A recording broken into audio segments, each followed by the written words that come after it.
What's going on, creators? Yeah, I just want to get on here and bring everybody back to now. Appreciate y'all being here and vibing with me for a bit. Yeah, today I'd like to talk a little bit about the subconscious mind and natural law, um, and how to use some of these metaphysical principles to break out of cycles of fear, hysteria, limiting beliefs, assumptions that are not serving in any type of way, getting out of a lot of these old man mentalities, the slave mindsets, and how to do that more easily and effortlessly through renewing the mind. As the Bible would describe it, but it's also a process of letting go of the mindsets that no longer serve or are not reflective of who we are in Christ anymore. And so, using natural law is one of the things that starts to happen as you connect the dots looking backwards at whatever manifests in your life. And so to really start using these concepts of like natural law, you really have to take ownership and responsibility for your life, everything that's going on in it, everything that's manifesting in the moment. Everything, it's getting out of this concept of this they victimizing you all the time, which is hard for some people in the world to really take ownership, and that's fine. It's not to judge where other people are at with things. This is about where you're at with things. And if you're exploring the subconscious mind, and like the oneness and the connectivity of all things, and how all minds are linked through this and what we're calling the subconscious mind, I feel like is a really kind of broad term to describe some divine aspect of consciousness that we just don't understand. Because when you stop and think about all of these attributes that's attributed to the subconscious mind, whether that be just your heart beating right now, breathing effortlessly on your own, if you get some sort of injury without your conscious willpower, it just automatically just starts healing you. I was listening to like a guy talking today. It was like, I can't remember what the ebook was, but he was talking about how your cells are new. And it's weird biologically that you even age and decay, considering all of your body is basically new every handful of years. You've got new shit. And so and he was like saying how a lot of that has to do with subconscious ways of thinking about our age or our body and all these types of things. I actively am putting these concepts to the test and seeing like positive results. And so in seeing a lot of positive results, especially when you snap out of these like resisting this ego fear bullshit, and letting a lot of those things just drift away. The idea that I hear sometimes in the truth community, and more important, like not more importantly, but more also in like the spiritual community, is this like, oh, you need to exist in complete nothingness.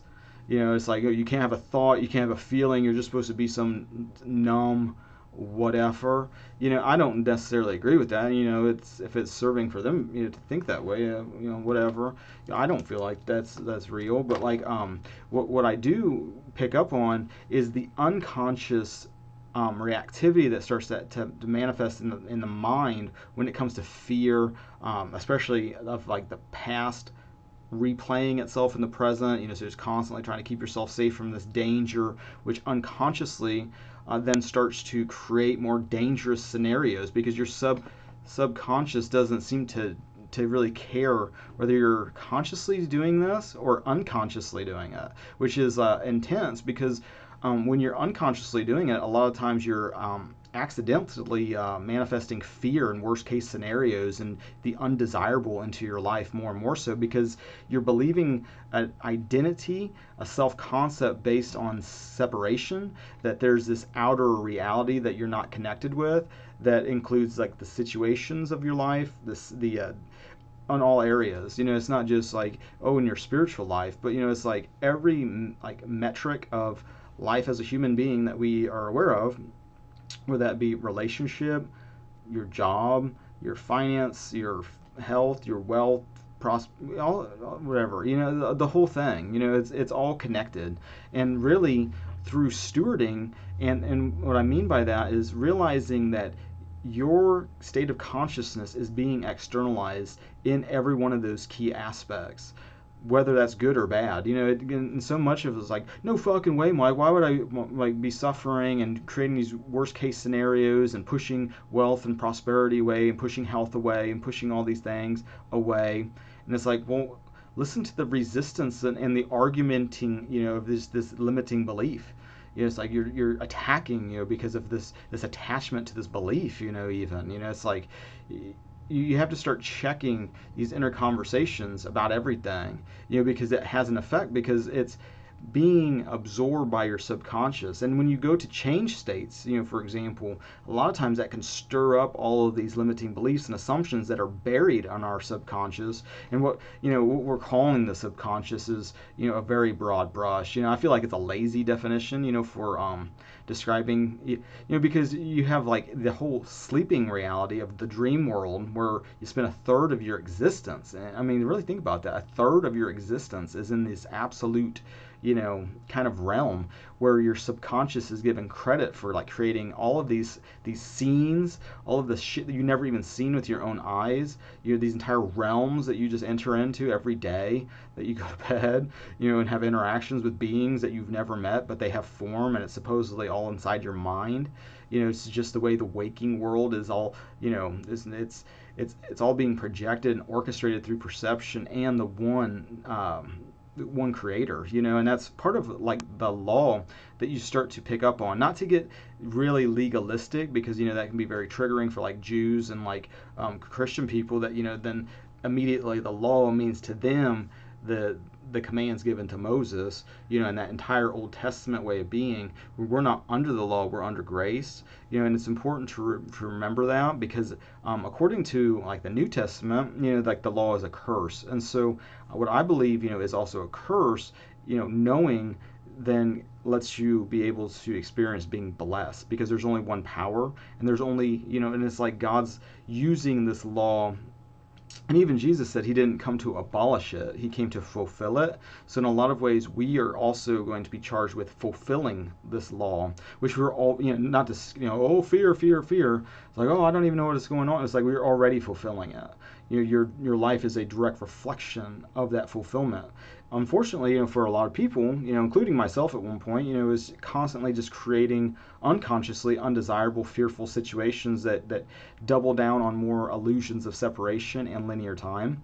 But as you start to let go of a lot of those beliefs and these assumptions, and really start focusing more on, okay, well, if the law is not going to be abolished, it's being fulfilled, and I'm unconsciously fulfilling it through my doubt and fear, the remedy is faith for one, but also realizing that God does the work for two, that we're personally powerless in this situation.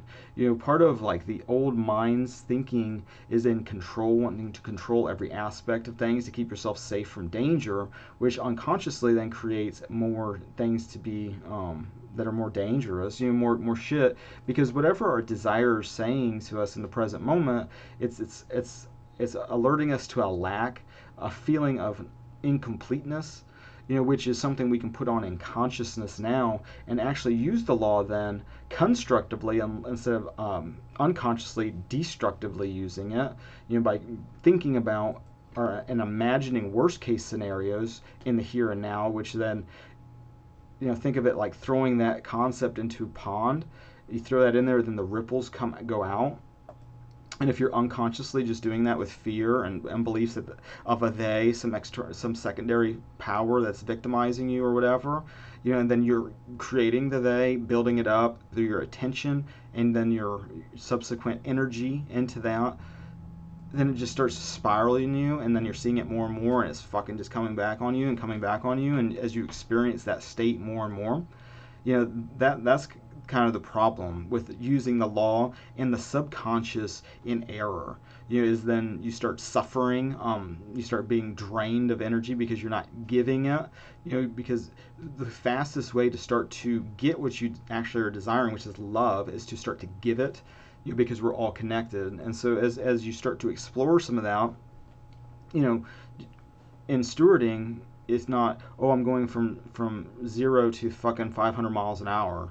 It's like, okay, well, what can you do in the here and now that's like maybe just a little bit beyond your comfort zone?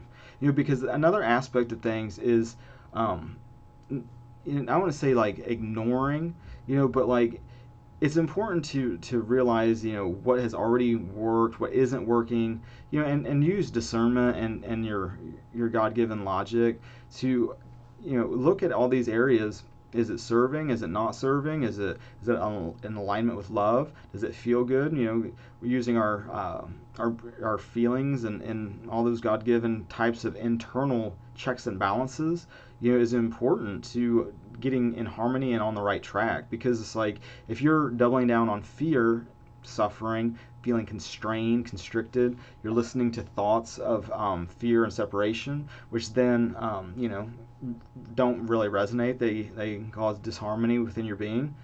Well, you can ask then, you can either ask to change states, or just realize that, hey, how long am I going to spend the here and now listening to these limiting beliefs, these assumptions, and then unconsciously throwing those seeds into or those rocks in the pond that's rippling out, going to come back.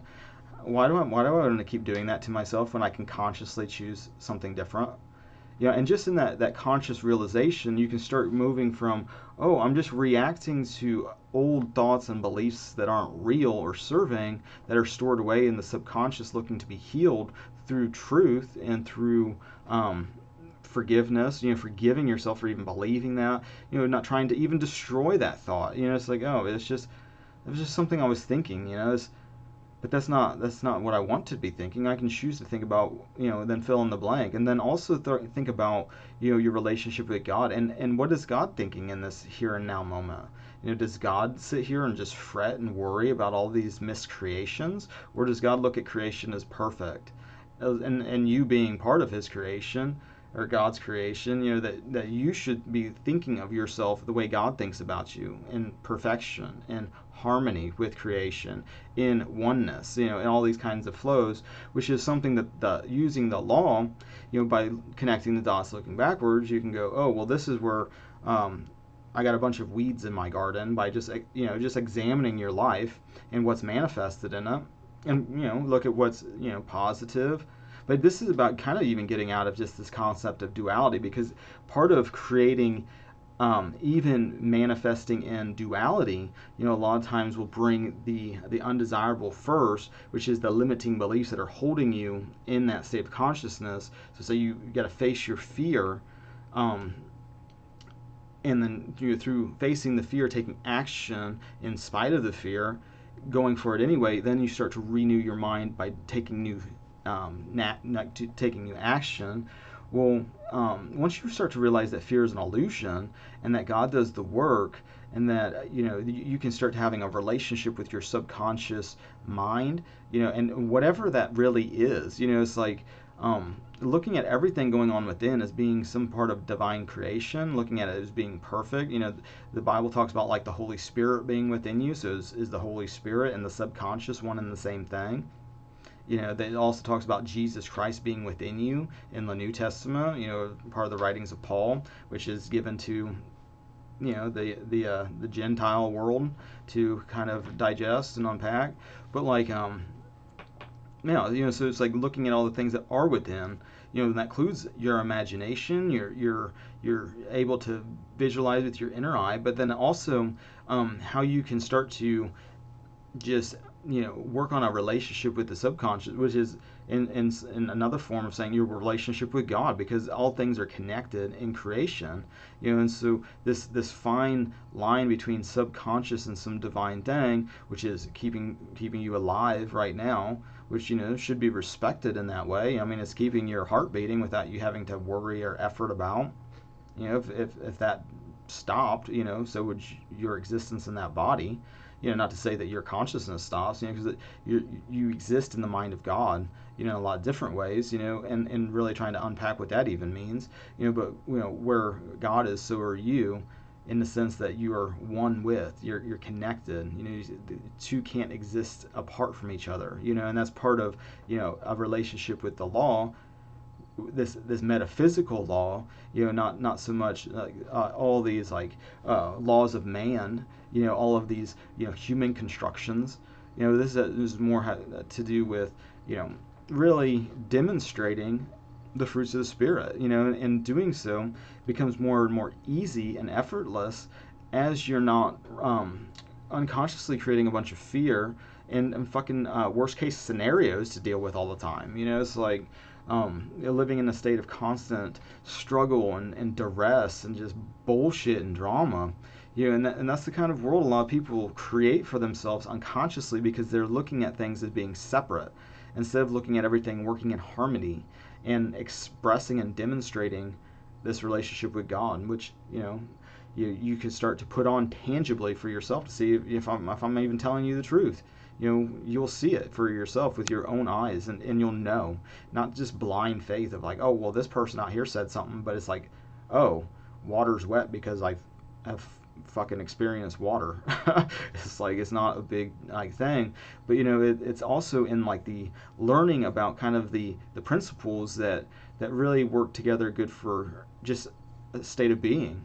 It's like getting to one mountaintop, you see a higher point of view, and it's like there's always more expansion because it's part of creation. So it's like the more that you kind of understand law, which I feel like law, truth, I feel like God functions in predictable ways, on some level, where it's like if you're constantly filling your mind with fear and worst case scenarios, it's just a matter of faith until it just manifests. Well, that being a curse, it can also be a blessing, knowing, oh, when I put my faith in the fact that that God's in control, that only love is real, then that and basing how you're perceiving the here and now through that lens, through that higher perspective, you aren't even experiencing a lot of those lower states of consciousness even more. You're not even thinking that way, because it's like, oh, what I give to another, because we're connected, it goes out, multiplies, and comes back, and then it's like, so the good just keep growing, and it's like, I don't know how to describe it other than that, and so it's like, it's just something to continue to experiment with. I'm going to continue to experiment with it, and at the same time kind of share it with you guys, because another, part of law is like the more that you share, the more that you come to understand.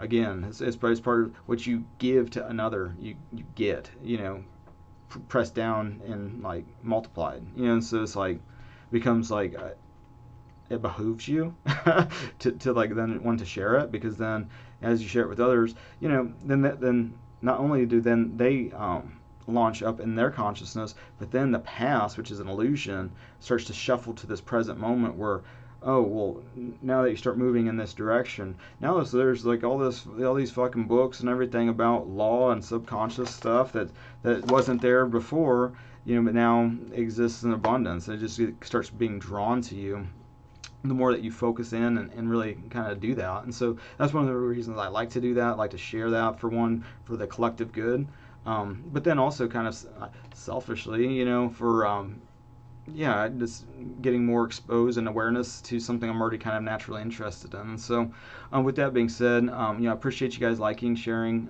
subscribing, all the social networking things. I'm gonna bounce. So other than that, I appreciate your spiritual support too, and your financial support and physical support in general. Thank you for doing that. I do appreciate it. And until the next now, God bless.